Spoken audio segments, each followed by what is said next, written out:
स्वागत है आपका द न्यूज में। आपको बता दें कि दिल्ली के मुख्यमंत्री अरविंद केजरीवाल ने जिस तरीके से सीएम आवास का रेनोवेशन 45 करोड़ रुपए खर्च करके किए हैं, उसके बाद से यह मामला काफी ज्यादा तूल पकड़ता नजर आ रहा है। इस मामले को लेकर जमकर राजनीति और बयानबाजी देखने के लिए मिल रही है। वहीं आम आदमी पार्टी इस मुद्दे को लेकर अपने सीएम का बचाव करते हुए उनके तारीफों में कसीदे पढ़ रही है, पुल बांध रही है और लगातार प्रेस कॉन्फ्रेंस भी देखने के लिए मिल रही है। लेकिन अचंभे की बात यह है कि जिस आदमी के ऊपर आरोप है, जिस मुख्यमंत्री पर आरोप है, उस मुख्यमंत्री की तरफ से ना एक ट्वीट, ना एक टिप्पणी, ना एक बयान दिया गया है और ना ही उनकी पार्टी की तरफ से जो टेंडर का मामला उठाया जा रहा है, बाकी आप कह सकते हैं खुलासे में, उस पर प्रेस कॉन्फ्रेंस की गई है। मुद्दा हमेशा से आम आदमी पार्टी का भटकाने की तरह रहा है और इस बार भी आम आदमी पार्टी असल मुद्दे से भटकाने का प्रयास कर रही है, बरगलाने का प्रयास कर रही है, मैनिपुलेट करने का प्रयास कर रही है। और ऐसा हम क्यों कह रहे हैं, ये आपको इससे पता चलेगा कि किस तरीके से इस मसले पर, जहां पर बीजेपी के आरोपों का जवाब जो है मांग रही है, तो आम आदमी पार्टी के नेताओं ने भी अब जो है प्रेस कॉन्फ्रेंस करनी शुरू की है। और अब इस मुद्दे को लेकर आम आदमी पार्टी के सांसद राघव चड्ढा ने कहा कि चौथी पास राजा की कहानी का मुद्दा उछालकर सीएम आवास विवाद में नया अध्याय जोड़ दिया गया है। आप सांसद राघव चड्ढा का कहना है कि चौथी पास राजा की एक कहानी में नया अध्याय है। यह अध्याय राजा के ऐशो आराम से जुड़ा है। उन्होंने कहा कि देश के राजा ने पाई पाई का हिसाब मांगने के लिए आम आदमी पार्टी प्रोटेस्ट करने जा रही है। अब आप सोचिए, इतने दिन से कोई प्रोटेस्ट नहीं था, इतने दिन से कोई कुछ नहीं था, लेकिन बीजेपी प्रोटेस्ट कर रही है सीएम आवास में जो जिस तरीके रेनोवेशन में पैसे खर्च हुए हैं, इसका जवाब मांगने के लिए। तो अब आम आदमी पार्टी भी उन्हें कॉपी कर रही है और इसकी वजह से वो भी जो है प्रोटेस्ट निकालेगी कि प्रधानमंत्री जो है वो कहाँ खर्च कर रहे हैं उनके पाई पाई का हिसाब। आखिर प्रधानमंत्री से हिसाब मांगने वाले आप होते कौन है? प्रधानमंत्री से प्रधानमंत्री के आवास में क्या खर्च किया गया, उसकी जवाबदेही एक देश का प्रधानमंत्री आपको किस हैसियत से देगा? अब ये आम आदमी पार्टी का सिचुएशन है इस वक्त। आप देख सकते हैं राघव चड्ढा ने कहा कि मुगल बादशाह शाहजहां ने भी ताजमहल बनाने में इतना खर्च नहीं किया होगा जितना पीएम आवास निर्माण पर खर्च हो रहा है। खुद ही बोल रहे हैं पीएम आवास निर्माण। तो प्रधानमंत्री तो ऐसा नहीं है कि प्रधानमंत्री नरेंद्र मोदी है, पहले जवाहरलाल नेहरू भी रहे, इंदिरा जी भी रही, जो है प्रधानमंत्री आप देख सकते हैं कि अभी नरेंद्र मोदी जी हैं। प्रधानमंत्री पद के लिए केजरीवाल भी अपने आप को दावेदारी दे रहे हैं, अपने आप को बता रहे हैं। तो ये जो है ये प्रधानमंत्री के सिक्योरिटी से जुड़ा मुद्दा है। जो सेंट्रल विस्टा का जो प्रोजेक्ट को लेकर ये बार बार उछाल रहे हैं, वहां पे सिर्फ प्रधानमंत्री का आवास नहीं है, राष्ट्रपति से लेकर कई सारे और लोगों का भी ऑफिस है। लेकिन अगेन, जैसा कि हमने आपको कहा कि मुद्दे से भटकाना, बरगलाना, मुद्दा इधर उधर लेकर जाना ही इनका काम है। राघव चड्ढा ने कहा है कि ऐसा कहा जा रहा है कि 1300 करोड़ रुपए राजा के महल को बनाने में खर्च हो रहे हैं। आईटी के एक प्रोग्राम के लिए 10 करोड़ रुपए खर्च कर दिए, प्लेन पर 8400 करोड़ रुपए खर्च कर दिए। एक बहुत बड़ा सवाल है राघव चड्ढा के लिए, ये जो समारोह की ये बात कर रहे हैं कि ये समारोह में खर्च कर दिए, योगा सेंटर में खर्च कर दिए, यहाँ पर ये खर्च कर दिए, इतने रुपए खर्च कर दिए। तो एक बात बहुत अहम है, वो ये है, जब भगवत मान को शपथ ग्रहण दिलाना था तो पूरे के पूरे खेत जो इन्होंने खाली करवा दिए, तो उसमें पैसे खर्च नहीं हुए थे। पेपरों में जो बड़े बड़े ऐड छापते रहते उसमें पैसे खर्च नहीं होते। 19 लाख रुपए का लोन देकर 20 करोड़ रुपए के एडवर्टीजमेंट देते, उसमें पैसे खर्च नहीं होते।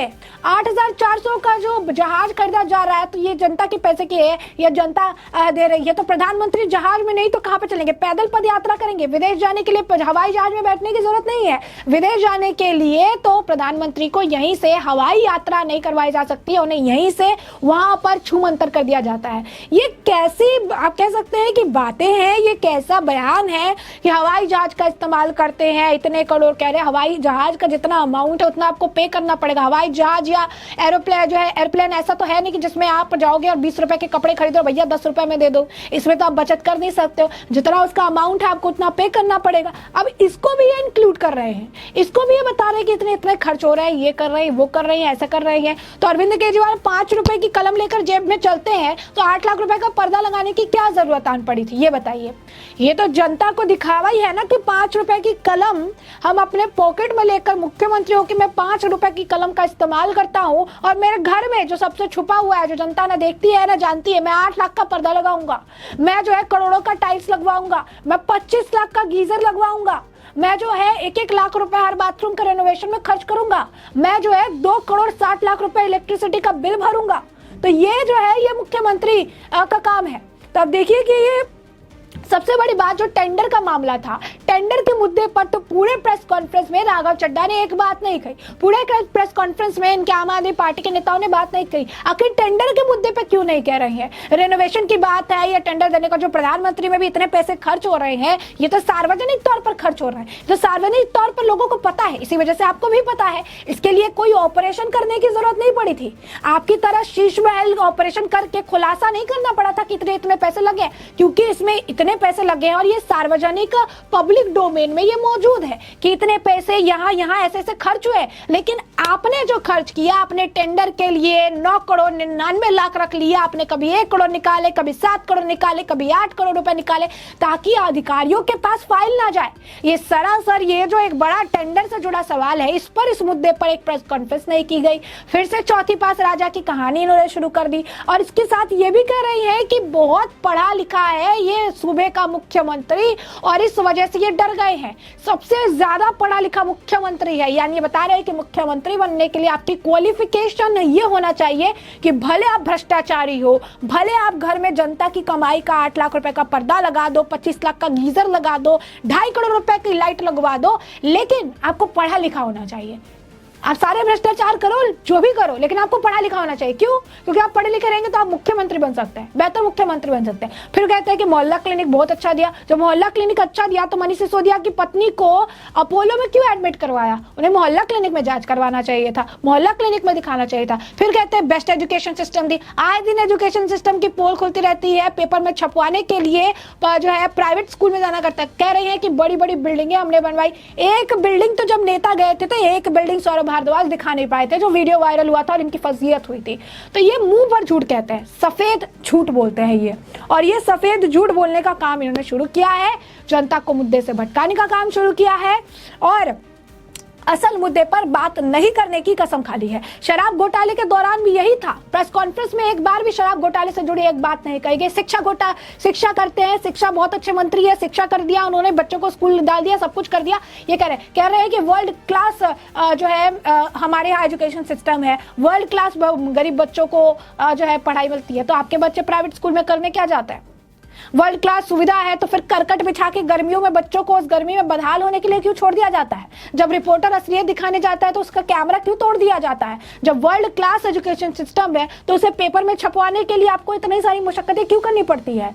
तो ये आम आदमी पार्टी है जो पूरे प्रेस कॉन्फ्रेंस में जो आज सुबह का जो ये दूसरा खुलासा हुआ, जो पार्ट 2 में आया, जिसमें टेंडर घोटाला बताया जा रहा है कि कैसे इन्होंने किया है, कैसे इन्होंने टेंडर ना लेना पड़े इस तरह से अलग अलग डिवीजन के, लेकिन आज तुरंत प्रेस कॉन्फ्रेंस की गई, इसमें एक बार भी इस मुद्दे को नहीं जोड़ा गया। उल्टा ये कह रही है कि हम प्रधानमंत्री से हिसाब मांगेंगे और कल हम जो है आंदोलन करेंगे, हम प्रोटेस्ट करेंगे, जब भी कुछ होता है हम प्रोटेस्ट करेंगे, जब भी कुछ होगा हम प्रोटेस्ट करेंगे। तो बीजेपी के एक नेता ने कहा था कि जब आम आदमी पार्टी के पास कुछ नहीं बचता है तो उन्हें याद आता है कि हमें प्रोटेस्ट करना है। क्यों? क्योंकि हम तो प्रोटेस्ट से जन्मी हुई पार्टी है, हमें प्रोटेस्ट ही करना है ताकि हम लाइन में बने रहें। तो अब प्रोटेस्ट करने की बात सामने आ रही है। वही अब बीजेपी नेता कपिल मिश्रा ने भी वही बात कही, जैसा कि हम आपको बता रही हैं कि 10 करोड़ के ऊपर का जो टेंडर है वो करते तो अखबार में छापना होता, ओपन टेंडर होता वो, लेकिन 9-9 करोड़ के अलग अलग टेंडर करवाए गए जिससे जनता को पता ही ना चल पाए। तो यही तो डिफरेंस है। वही बात हम आपको भी कह रही है कि प्रधानमंत्री ये कह रहे हैं कि इसमें इतना खर्च हो गया, इसमें इतना खर्च हो गया, तो ये सार्वजनिक डोमेन में है जो खर्च हुआ है, जो सारी चीजें जो है सार्वजनिक डोमेन में है। कितने की आई प्लेन, कितना यहाँ पर खर्च हो रहा है, सेंट्रल विस्ता का प्रोजेक्ट जो बन रहा है उसमें कितने खर्च हो रहे हैं, ये सार्वजनिक डोमेन में है। क्यों? क्योंकि इसमें टेंडर को लेकर भ्रष्टाचार नहीं किया गया, टेंडर ना लेना पड़े या ऐसा करके पैसे नहीं छुपाए गए। ये सार्वजनिक डोमेन में इसी वजह से है क्योंकि बड़े प्रोजेक्ट्स हैं और इस जनता ये जानती है। आपकी तरह 45 करोड़ का रेनोवेशन और 8 लाख के पर्दे लगाने के लिए जनता से ये बातें और इन्फॉर्मेशन नहीं छुपाई गई। तो ये डिफरेंस है। अब देखिए, हमने आपको ये पूरा मामला जो है बड़े विस्तार से बताया कि पूरा मामला क्या है, किस तरीके से आम आदमी पार्टी द्वारा प्रेस कॉन्फ्रेंस करके मुद्दे से भटकाने का काम जो है किया जा रहा है। ऐसे में अब इस पूरे मामले पर आपकी जो राय हो कमेंट सेक्शन में कमेंट करके हमें जरूर साझा करिएगा। धन्यवाद।